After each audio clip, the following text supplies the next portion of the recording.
welcome to the Round 17 review here on the Blue Abroad YouTube channel as the Carlton Football Club get demoralised once again.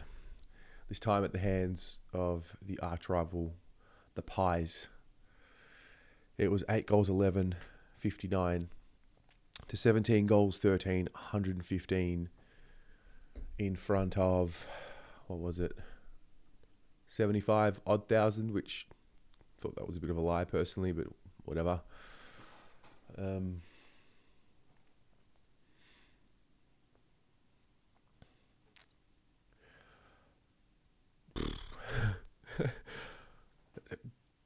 even know. I don't even know what to say. I don't even know how to say, how to think, how to support. This week, I don't think I really expected anything else other than a really spirited fight from the group.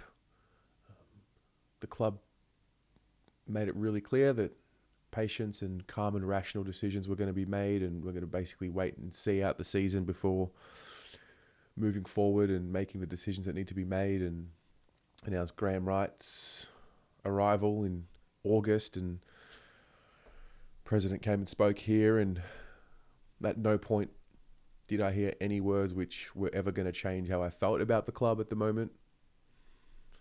But I do think facing it was somewhat important, more so as a symbol of, hey, we can hear you, we're listening. But I think there's a difference between hearing and listening.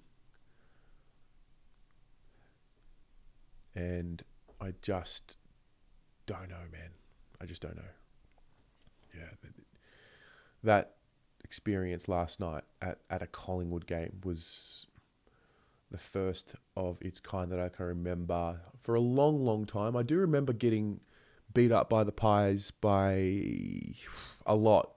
It might have been 10 or 11 years ago. I remember Daisy was playing. It might have been Daisy's first game for Carlton, or maybe one after.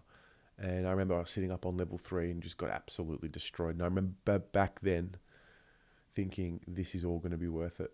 That was like 10 or 11 years ago. Yeah. And, you know, you get to round 17, 2025, and the crowd is subdued. The Carlton crowd are broken, man. Like, there's nothing about us at the moment. It's just like that collective realization. And I had a moment at halftime. I was outside, and I bumped into a couple of people that I know, and it's like, what are we doing here? Like, what are we doing? Like, this is just such a waste of time at the moment. We are going to watch this team because we feel a sense of loyalty to the club. And I mean, if you grew up with premierships, I can kind of get it. But if you didn't like us, I don't get that. Maybe it's that hunger for the first. And you just, it's a really confusing time at this point to try and really understand, like, why? Like, why are we still going? Why? The players are, they are spiritually broken. They're broken. Everything just is not working. It's collapsed. It's collapsing. It draws pity from opposition fans. Not all of them, and like, don't feel sorry for me, don't feel sorry for us, but it's just so unreal how it's actually quite impressive how much it is completely falling apart. And you're like, we're not even seeing a false sense of reality rise to the top. Like, just a little sugar hit, just for like a week of relief. We are seeing full-scale demolition of the building, of everything. Like, everything's collapsing. It's getting bad, and there's 7 weeks left. Mainstream media made a real different approach post-game, or yesterday in general, and that's going to be scary as well. I mean, if you're reading in between the lines, I mean, they're now focusing on, yeah, let's turn the fans on each other. It's becoming so toxic. And yeah, we're going through this battle on and off the field, like full identity crisis.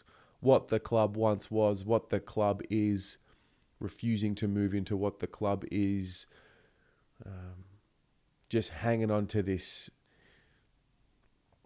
perception of what the club was and is.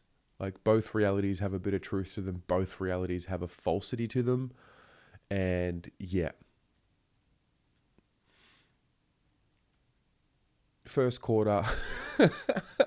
So the first play of the game, this is how bad it is. I was sitting on the wing level 2, the first play of the game. We came out of the blocks a bit, and Williams hit up Charlie Kerner on a lead. He would have been about 40 metres out directly in front. And I'd like fist pump, like, good, like that's it. And that was the happiest I got, or the most energetic that I got for the entire game. Charlie missed that shot.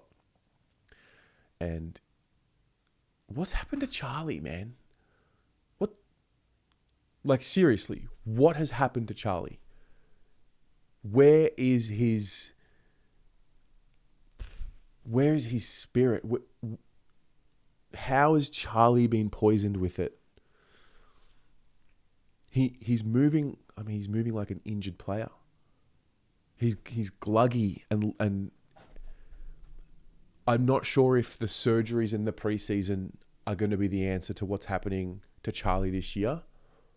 And we'll look back and say, well, that was the reason. He had a couple of surgeries, and that's just what it was. Or is it Charlie's lost his athleticism and he needs to learn how to play in a different way now? He just moves like,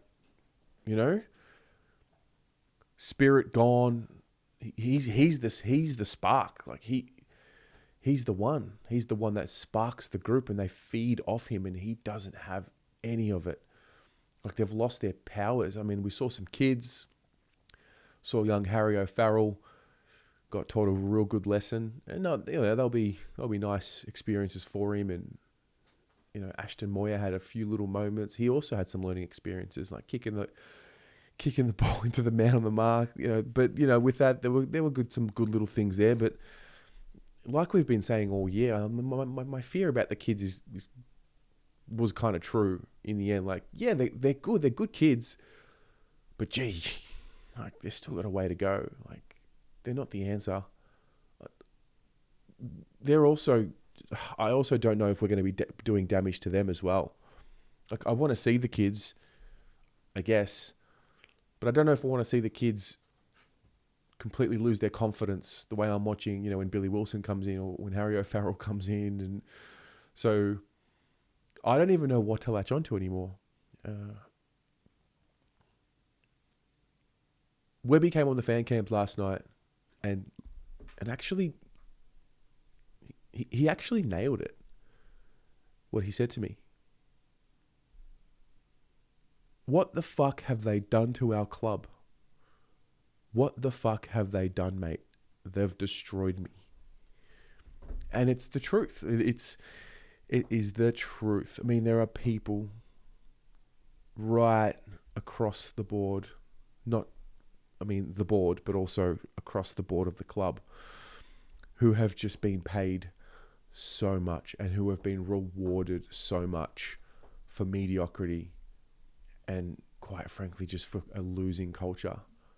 And people are rewarded, they'll come, they'll go, they'll retire, and that'll just be it. And then you've got this supporter base that just wear it. And I don't even know if Graham Wright coming in, making the real recommendations that need to be made, is going to happen. Like, does he have the guts to really make the real recommendations that have to be made? And then, second to that, will the people that need to step away from the footy club really step away based on those recommendations? It's kind of where I'm at the moment. Yeah, the leadership at the club is poor. The standards of the club are worse than dating. There are no standards at the club.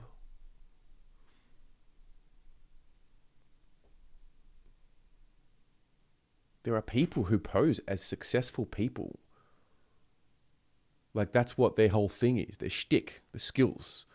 They pose as successful people. And they do not know how to implement standards of a football club.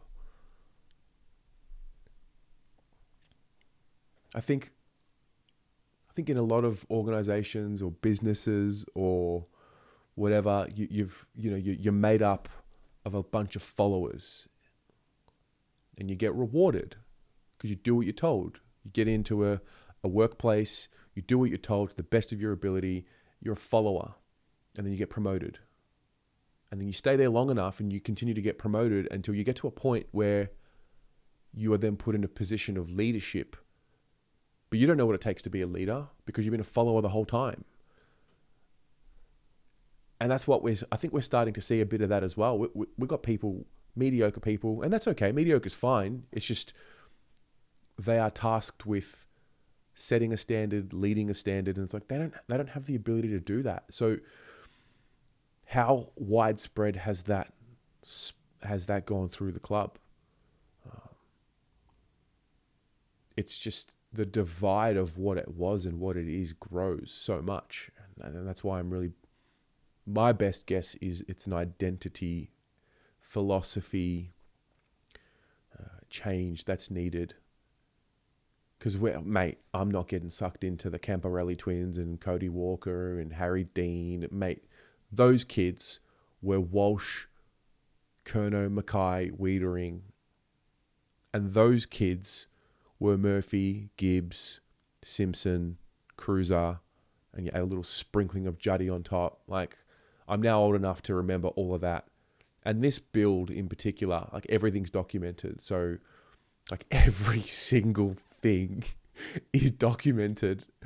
Every minute of it, every single headline has been documented, spoken about. We're not going to miss anything. The evidence has all been documented. So there'll be no lying this time and getting away with it because, you can sort of set a plan. Time can go past. Say, oh, it didn't work. Oh, but, it was the regime of the past. Like, no, we've got the evidence now. Don't lie.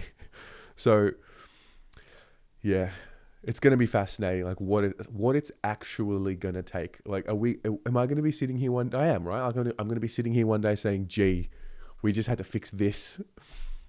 And I'm so proud of my club and they did it. And look at us now. Look at everything we've been through. Like, one day I'll be saying that.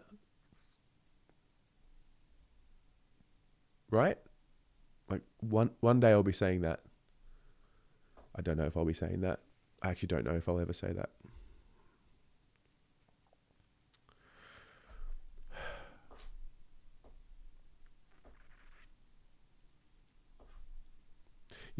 I didn't start Blue Abroad to chase the views. I started it out of pure heart and passion and care about the club.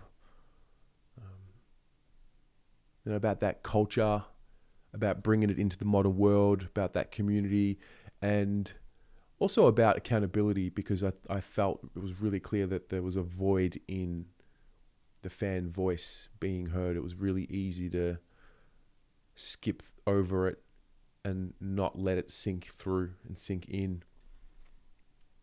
Carlton, it's not just a football team. Clearly, to me, its identity, its legacy is tied into that of family. That's what it is. But we've really lost our way. And for so long, we've looked backwards, whether it's, it's the 16 premierships, the egos, the nostalgia, instead of looking forward, instead of looking ahead. The only time we look ahead is when we're setting a marketing plan to get people to buy in. We've let this bitterness masquerade as passion, and we've mistaken noise for leadership. And now we're standing in this fork in the road again. So I believe the next chapter of the Carlton Football Club is about becoming whole again, is about identifying, okay, this is where everyone's coming from, and finding a way to build a culture where everyone feels like they're a part of it and everyone can get behind something, irrespective of the characteristics of every individual, whatever your preferences are, like whatever. Like inclusivity is not just the way you live your life, the standards you live your life by. It's just a given. Like we're bonded by the Carlton Football Club. Blanket statement. And so that for me is the true next chapter. Like, how do we become whole again? Because it's just fractured. I see it everywhere, and that's growing. And maybe it needs to grow more. Maybe it just needs to burn to the ground, figuratively. Maybe that's just what's happening, and then one day it might rise from the ashes. I never thought in 2025, back when I started this in 2018, I never thought in my wildest dreams it would collapse like this. I was so down for the bumpy ride, but not like this. Not like this. Not in 2025. So, yeah, there's a real failure that's happened. And it's not about round 17 against the Pies, and it's not about 2025. It's not even about the last 12 months. It is about whatever went into building what we see today. We're talking a whole decade's worth of work and then some. So